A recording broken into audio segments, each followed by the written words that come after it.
Outro destaque agora: internautas divulgaram nas redes sociais imagens que colocam em xeque a quantidade de militantes presentes no comício de Lula no último domingo em Belo Horizonte. Em seu breve discurso, o petista agradeceu aos presentes, dizendo que eles não teriam noção da quantidade de pessoas no ato. Vocês estão aí embaixo, vocês não têm noção do mar de gente bonita que eu e Chico estamos vendo aqui. Vocês não têm noção da quantidade de gente que está aqui. Não tem noção. Vocês não têm noção da quantidade de mulheres que estão aqui. A câmera da transmissão oficial da campanha então mostrou de forma fechada o público que estava posicionado na frente e nas laterais do caminhão de som onde Lula discursava. No entanto, imagens feitas de um prédio vizinho ao evento revelaram a quantidade real de militantes presentes. O vídeo foi feito enquanto o petista falava sobre o agronegócio. Acompanhe. O país tem 30 milhões de hectares de terra degradado que podem ser recuperados.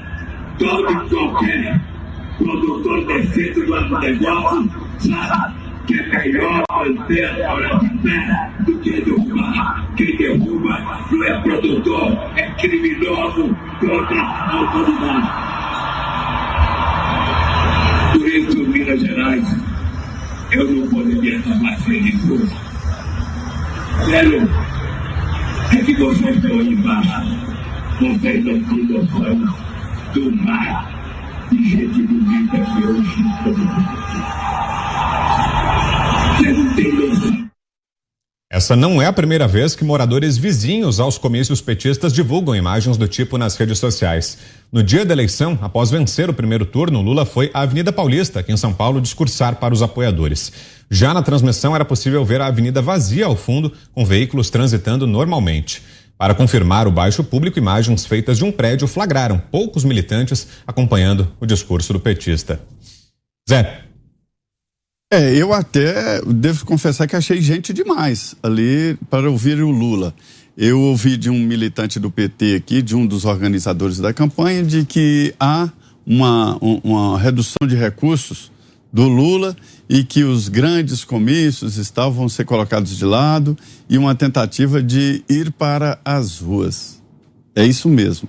Mudar de hábito e ir para as ruas. Isso aí, essas imagens mostram que se Lula for para as ruas, descontando os seguranças dele, que são muitos seguranças, né?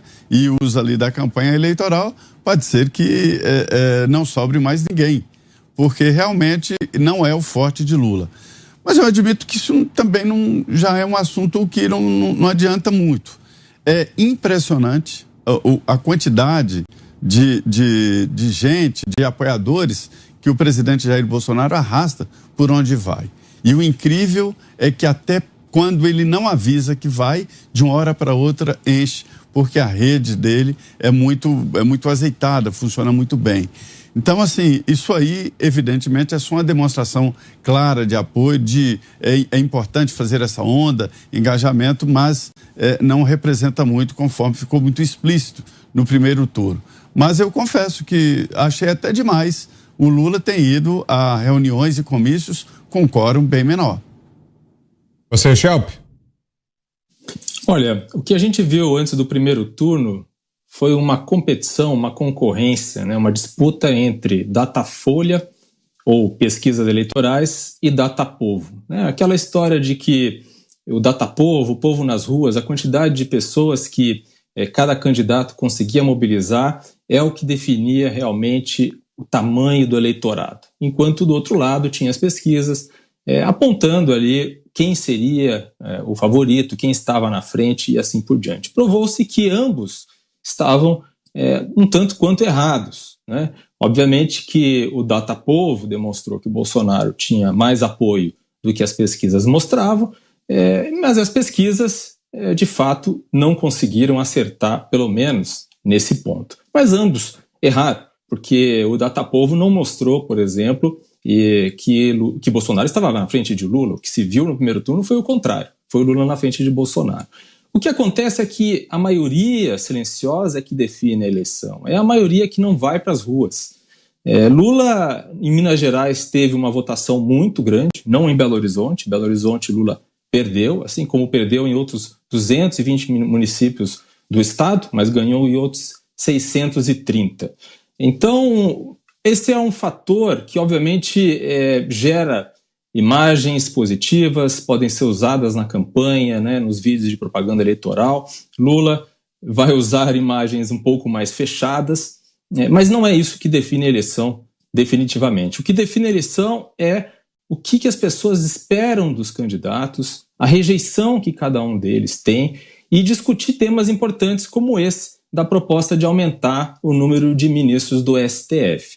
Obviamente, Lula e Dilma não deram um golpe no STF, não mudaram a composição, aprovaram, indicaram nomes no momento em que lhes era devido, e é assim que deve ser. Bolsonaro, se eleito no próximo ano, terá a chance de indicar mais 2, e assim sucessivamente, e aos poucos, conforme vai ficando no poder, conforme vai elegendo sucessores, o STF vai ganhando a cara ou contorno do grupo político que se mostra mais vitorioso nas urnas.